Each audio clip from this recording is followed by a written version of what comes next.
Terbukti, Denny Siregar ramalkan Anies batal bertanding di 2024 dan bau Nasdem bakal merapat dukung Ganjar kian terendus. Warganet temukan pertanda ini, Modiarnis. Ditulis oleh tim redaksi jurnal dikutip dari berbagai sumber. Dan di setiap survei dari lembaga survei yang kompeten, nama Anies terus turun persentase pemilihnya meski dia tetap berada di nomor 3. Pada waktu Anies masih menjabat Gubernur DKI, elektabilitas dia selalu di nomor 2 di atas Prabowo. Kecuali surveinya datang dari lembaga survei abal-abal yang memang dibayar Anies untuk menaikkan namanya. Pegiat media sosial Denny Siregar meramalkan mantan Gubernur DKI Jakarta Anies Baswedan akan batal bertanding di pemilu 2024 mendatang. Mulanya seorang warganet menanyakan kepada Denny apakah Anies akan jadi bertanding di pemilu 2024 atau tidak. Lah emangnya Anies gak ikutan bertanding bang? @Denny Siregar 7, tulis warganet dengan akun @beltstr. Menjawab pertanyaan tersebut, Denny mengatakan bahwa Partai Nasdem bisa beralih mendukung Ganjar Pranowo seandainya Anies tidak jadi maju nyapres. Sutradara film Sayap-Sayap Patah ini bahkan menantang warganet untuk merekam cuitannya untuk berjaga-jaga seandainya ramalannya terbukti. Nasdem bisa jadi ke Ganjar. Screenshot tweet ini, siapa tahu terbukti, ujar Denny dikutip dari akun Twitter pribadinya. Cuitan tersebut pun mendapat tanggapan dari warganet. Seorang warganet dengan akun @sharman59 menunjukkan warta yang membuktikan bahwa omongan Denny mungkin terbukti. Tanda-tandanya, tulis warganet tersebut. Adapun warta yang disodorkan warganet tersebut yaitu soal pernyataan elit Partai Nasdem yang mengatakan Anies sulit melawan Ganjar Pranowo. Waketum Partai Nasdem Ahmad Ali mengatakan Anies sulit bersaing dengan Ganjar karena Ganjar mendapat dukungan dari Presiden Joko Widodo. Ahmad Ali menilai dukungan Jokowi kepada Ganjar sebagai sebuah kekuatan besar yang tidak bisa ditandingi oleh pihaknya maupun Anies. Denny Siregar pun menyinggung bakal calon presiden atau capres Anies Baswedan yang akan ditinggalkan Nasdem.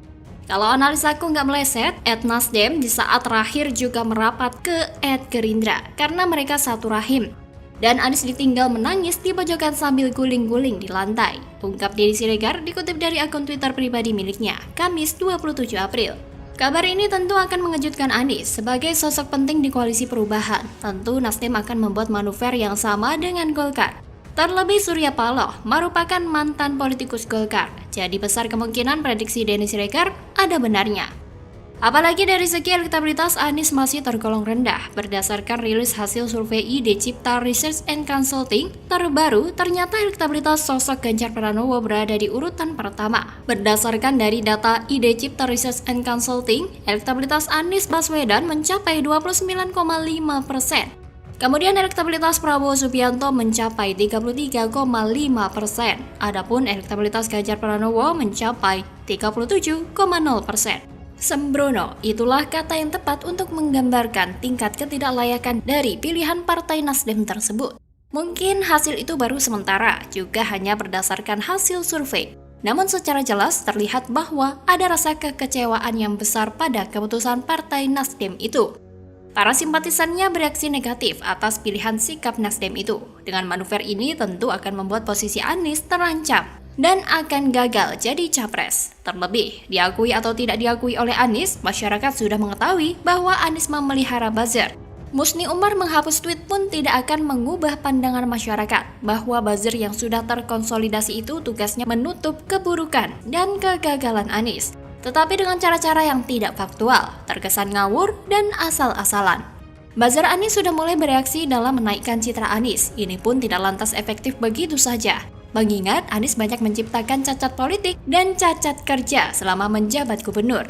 Legasi kelam menjadi hal yang harus ditanggung dan diterima warga Jakarta sepeninggal Anies. Belum lagi tawar-menawar siapa cawapres yang hingga kini tidak jelas jeluntrungannya. Kalau kita lihat sumber daya yang ada di lingkungan, katakanlah Pak Jokowi secara terang-terangan memberikan dukungan terhadap Ganjar. Ya, itu juga suatu kekuatan dan sumber daya yang tentunya tidak bisa disaingi oleh Anies. Bagaimana kalau menurut Anda?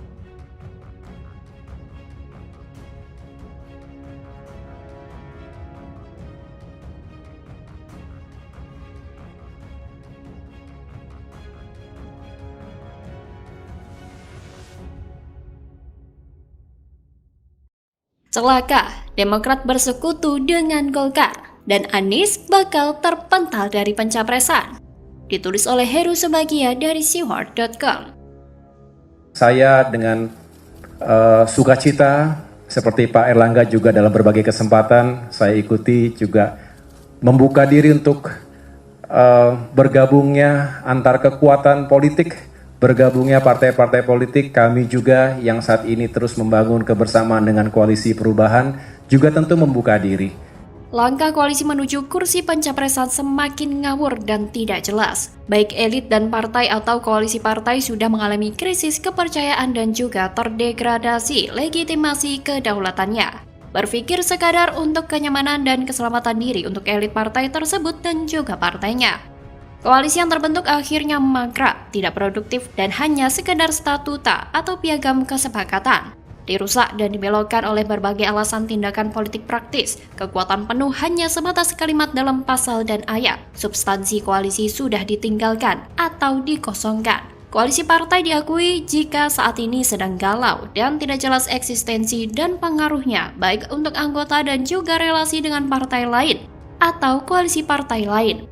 Wadah politik besar rusak tidak seindah yang dibayangkannya dan diharapkan tiba saatnya mereka membuat sekoci sendiri dan siap tinggalkan perahu koalisi lama. Apa yang sedang menimpa dan dilakukan oleh Ketua Umum Partai Demokrat Agus Harimurti Yudhoyono bersama Ketua Majelis Tinggi Demokrat Susilo Bambang Yudhoyono menggelar pertemuan dengan Ketum Partai Golkar Erlangga Hartarto sebagai fenomena baru dalam relasi dan transaksi sebuah kepentingan politik terbaru. Golkar dan Demokrat sedang dalam penjajakan serta komunikasi politik, ini bisa dianggap sebagai bagian pengkhianatan dan penghinaan bagi partai dan juga koalisi partai yang sudah terbentuk.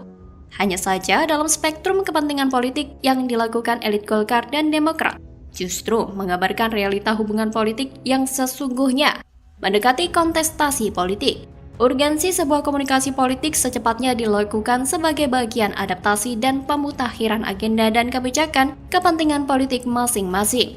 Dalam konteks ini, pendekatan atau bahkan jaminan asmara baru untuk membangun kemitraan kerjasama politik baru bukan barang haram. Tidak ada kata pengkhianatan atau pembelotan dari koalisi partai. Dikutip berita dari detik.com, 29 April 2023, dikatakan jika pertemuan Erlangga Hartarto dan Agus Harimurti Yudhoyono memungkinkan terjadinya kerjasama politik baru. Berita tersebut sempat ditanyakan ke AHY saat menggelar konferensi pers usai pertemuan. AHY bilang semua kemungkinan bisa terjadi. Nah, kemungkinan kalau ditanya tadi apakah kemungkinan bisa saling bergabung? Ya tadi. Semua sangat mungkin kalau tujuannya baik dan bersama-sama kita ingin melakukan perubahan, ingin melakukan perbaikan terhadap situasi negeri ini, kata AHY kepada wartawan di Puri Cikeas, Bogor, Jawa Barat. Bagi Demokrat mencoba menyederhanakan atau memoles kepentingannya. Dalam bahasa halus, AHY menyebutkan alasan terwujudnya mitra baru dalam politik didasarkan landasan kebangsaan. Menjaga persatuan dan kesatuan bagi semua elemen bangsa bisa bersatu. Partai menjadi elemen penting bagi pelaku pembuatan rancangan kebijakan dan pengesahannya, serta juga fungsi kontrol. Oleh karenanya, wajar jika kekuatan politik nasional harus melihat dalam kacamata persatuan dan kesatuan dalam setiap membuat rencana serta keputusan pembentukan koalisi partai. Ruangan diadakan komunike bersama antara partai masih memungkinkan. Polesan isu bersama menjadi bagian peletakan batu pertama menjalin kerjasama politik baru. Golkar dan Demokrat mencoba merangkai permainan isu seputar demokrasi multipartai dan keistimewaan untuk menjaga persatuan dan kesatuan bangsa, terutama jelang pemilu 2024. Konsekuensi logis dari pertemuan AHY dan Erlangga adalah akan terjadinya goncangan atau gempa politik di partai dan juga koalisi partai yang diikutinya. Persoalan utama yang akan dihadapi adalah urusan pencapresan 2024. Topik ini menjadi bagian isu sentral yang akan membuat kocar-kacir sekaligus mendorong perpecahan koalisi. Bagian terseksi menjalin kerjasama koalisi salah satunya adalah merger kepentingan dalam urusan pencapresan. Dipastikan jika AHY dan Golkar bertemu, berkaitan erat membangun komunikasi politik untuk share atau rencana bagi-bagi kekuasaan. Golkar sangat resah di KIB yang dikuasai oleh PAN. Zulkifli Hasan sebagai motor penggerak dengan jaminan dari Jokowi. Golkar merasa didikte oleh PAN untuk memaksakan penyatuan pencapresan. Sialnya, capres atau cawapres yang diusulkan nama Erlangga tidak dominan. Justru bukan ketua partai di internal KIB yang diajukan seperti Ganjar Pranowo, Anies Baswedan atau Erick Thohir. Lucunya juga, PPP memaksakan kehendak dengan sudah mendeklarasikan pencapresan Ganjar Pranowo. Golkar galau dan tidak ada teman internal yang mendukungnya untuk loloskan Erlangga Hartarto sebagai capres atau cawapres. Hingga akhirnya Golkar bersafari politik dengan Gerindra dan terakhir dengan Demokrat. Sebaliknya, AHY yang notabene ketua partai pamornya di Koalisi Perubahan tambah tenggelam. Rekam jejak politik AHY tidak menarik dan tidak seksi untuk menempati posisi sebagai capres dan cawapres. Koalisi Perubahan justru dimonopoli oleh Nasdem yang sejak awal lebih dahulu deklarasikan Anies Baswedan sebagai capres. Kemudian disetujui oleh PKS dan juga diamini oleh Demokrat.